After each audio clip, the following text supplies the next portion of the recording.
our side planks, we have 3 different positions that we use to increase challenge along the way. In stability, both knees are going to be bent. Once they can master that and get their top leg straight but their bottom knee down and get that for 3 by 45 seconds, they can bump up into strength, and they can work on that until they're strong enough to get both legs straight, at which point they get into power and they get to do more fancy, complicated things with their side planks. So the stability version does look a little bit different than the rest of them. Their elbow is right underneath the shoulder.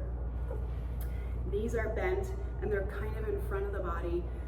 It should be almost like if you were up against a wall, your feet, your hips, and your elbow would be up against the wall. So we're not setting up back here, and we're not setting up too close. It's kind of a 45-degree angle here. As with all side planks and planks in general, you want them to push away from the floor. So we should not be sinking into the shoulder. We should be strong with the shoulder, and it should actually feel like you're trying to pull your elbow towards your hips.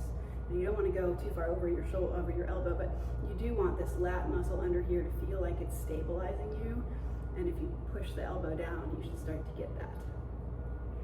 So with our knees bent at about 90 degrees, 45 degrees out from the body. For the knee bent plank, we're going to kind of come up and rock over a little bit. So you can place this hand on the floor for support. They're going to rock up onto their knees.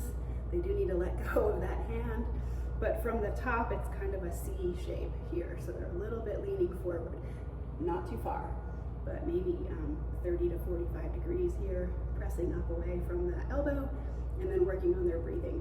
3 seconds in, 5 to 6 seconds slow out, contracting that rib cage down until they can't exhale anymore, feeling the core working there, and then taking their next breath in. So they're just holding this position.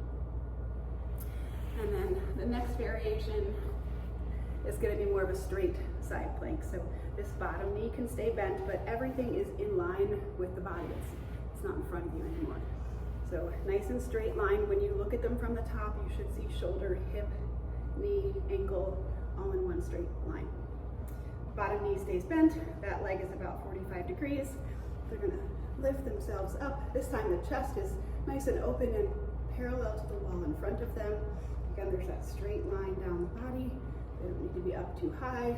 If they're down a little too low, get them to get that hip up so you can draw a line through their nose, mid-chest, belly button, and hear that same breathing.